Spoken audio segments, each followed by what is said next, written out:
Hi everyone, welcome back to the channel. October was a big month for us, with one series in particular racking up over 20 volumes, so sit back, relax, and let's jump straight into the haul. Let's start off by looking at our shonen series we picked up. So first up, we've got Chainsaw Man Volume 19. This volume picks up right where we left Denji, arguably at one of his lowest points, just wandering around in search of sushi. It's a raw, quiet moment that sets the tone, and then comes that chapter. You know the one, chapter 167. The kind of chapter where you remember exactly where you were when you first read it. If you know, you know. As of writing this, part 2 feels like it's nearing its conclusion. There's a sense of finality creeping in, and I genuinely believe this arc will hit even harder on a reread. The emotional layering, the pacing, it's all building towards something unforgettable. Also, Film Reze is out now in cinemas, so please do yourself a favor and go watch it. Even on a purely cinematic level, it's a must-see experience. Visually stunning, emotionally charged, it's everything you'd hope for and more. DanDaDan Volume 15. This is the first cover in the series to break the usual trend, no longer featuring two characters on the front, but instead a surreal, almost dreamlike composition featuring Saint Germain. Props to Tatsu for doing something visually distinct and unexpected. Inside this volume, we spend time with both new and familiar faces, including the return of the class rep. You can really feel the found family vibe growing stronger with each chapter. The cast is expanding and the emotional bonds are deepening in a really satisfying way. Okaru and Momo's relationship is also evolving. There's a subtle shift happening with their feelings becoming more visible, more tender. It's sweet, it's awkward, and exactly the kind of slow burn development that makes the series so special. Overall, another fantastic volume that balances heart, humor, and the supernatural with ease.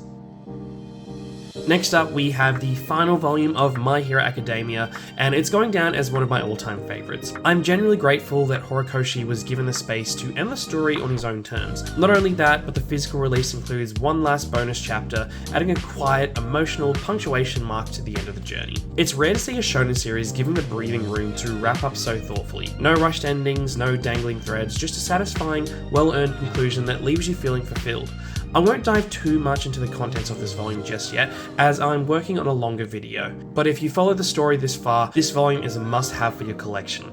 It's the kind of finale that honours everything that came before. Next, we've got Jojo Part 5, Volumes 3 to 4. Jojo is one of those series I collect slowly, just at my own pace. Since I'm currently caught up with the manga Volume 9, which is the Jojo Lands, I'm not in a rush to pick up these volumes, it's more just get it when I'm in the mood for it. Part 5 is actually the only arc I hadn't read before watching the anime, so it's been great to finally experience this part in the original manga format. Seeing the art and pacing as it was first intended adds a whole new layer to the story. Next up, I'm really excited to reread my personal favourite, which is Steel Ball Run. I've heard about some printing errors in the first run of this series, but it sounds like those errors will be fixed in later releases, so collectors, just take note of that. Next, we've got Kagurabachi Volume 2. Kagurabachi may have started off as a meme, but it's absolutely lived up to the hype. I'm currently caught up and reading week to week, and it's been an absolute blast. The fights keep escalating, and it generally feels like the series has been running on full throttle for nearly a year. I'll probably take my time collecting the physical volumes and reread them in bulk later on. It's clear that this series has the potential to be the next big shonen hit. The energy, the pacing, the world building, it's all there. And let's be honest, everyone's just patiently waiting for that anime announcement. It's only a matter of time. Akane-banshi Volumes 1 to 3. Before picking up this series, I'd never even heard of Rakugo, the traditional Japanese art of one-person storytelling, often comedic, where the performer plays every character in the tale. It's such a unique premise for a manga, and that alone hooked me instantly. At its core, it's a classic revenge story, but without the violence, which feels surprisingly refreshing. I'll admit, I was a little worried at first that the repeated storytelling format might get stale over time, but every time Akane steps on stage, it's a breath of fresh air. Her expressions are so vividly drawn, and the way each performance is visually staged keeps things dynamic and emotionally engaging. It's a brilliant way to bring this art form to life. The first 3 volumes completely pulled me in, and I'm excited to see where Akane's journey takes her in the world of Rakugo. The last series from Shonen Jump is Gokurakugai Volume 1. This was purely an aesthetic buy. I was instantly drawn to the two characters on the front cover, but it turned out to be a genuinely enjoyable read. The story is a supernatural action series set in the gritty district of Gokurakugai, where humans and beastmen coexist. It follows our two leads, Alma and Miss Tao, who run a troubleshooting agency that investigates human disappearances and battles monstrous entities known as Magi. Within these first 3 chapters, I was already attached to both characters and the world they inhabit. The setting is rich, and there's a deeper plot already beginning to unfold beneath the surface. I am definitely keen to keep reading this series. I know it's a monthly release, so it might be a bit slower to collect, but it's happy I'm one to take my time with.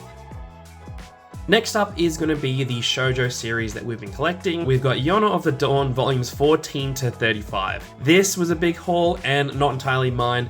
My wife also reads Yona of the Dawn, so it's been a shared binge read that has made the experience even more special. What begins as a small personal story gradually expands into something much larger, and the entire cast has had some incredible development, especially Suwon, whose arc has been particularly compelling. If you haven't heard, Yona of the Dawn is set to end in just 3 chapters time, which will end around December, which makes now the perfect time to dive in. Yona's transformation from a shy, sheltered princess into a powerful warrior and leader is one of the most rewarding character journeys I've read in a long time. It's an epic tale of growth, resilience, and heart, and I'm so glad it's been gaining more traction lately.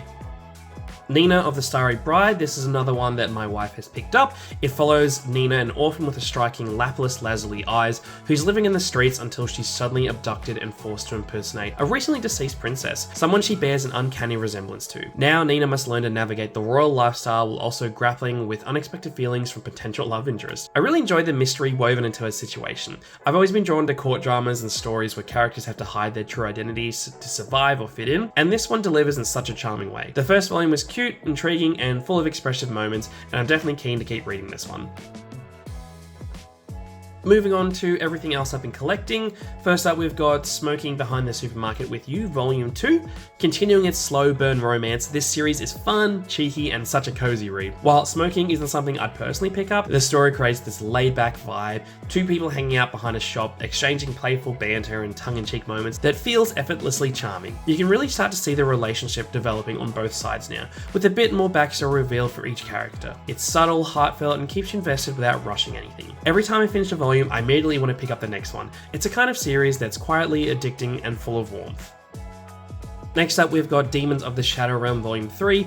After reading Volume 2 in my last haul, I'm really glad I got back into the series. It's Arakawa at her best. Fast-paced, high-energy action paired with a steadily unfolding mystery that hints at something much bigger in this world. The fights have been genuinely exciting to read, and the cast is already winning me over. Both leads have distinct, compelling personalities that drive the story forward in such a satisfying way. I'm eager to dive into this next volume and see where things go from here. Aria of the Beech Forest Volumes 2 and 3. I won't say too much about this one yet since I've got a video planned for it in the near future, but I do highly recommend it to anyone looking for a cozy, nostalgic series to sink into. It really left an impact on me once I finished. It's the kind that lingers in the best way. There's a quiet warmth to the storytelling that makes it feel like a comforting read, and I truly hope the author continues to explore more within this world. It's one of those series that just stays with you. Next, we've got 100 Girlfriends, Volume 4. This series definitely leans into the fan service, but it's also packed with laughs. Most people have probably heard of it by now. It's a full-blown satire of the harem genre, following our protagonist Rintaro, who's been tasked by God with falling in love with 100 girlfriends, or they'll die. In this volume, we're introduced to girlfriends number 7 and 8, each with their own quirky charm, one obsessed with food and the other a devoted maid. You'd think the premise might start to wear thin, but honestly, each girlfriend gets their moments to shine. This series keeps things fresh and surprisingly heartfelt. It's chaotic, ridiculous, and somehow still sweet, and I'm having a blast keeping up with it. Next up, we've got Gachakuta Volume 1. This is a new pick for me. I saw the anime thumbnails and was instantly drawn in.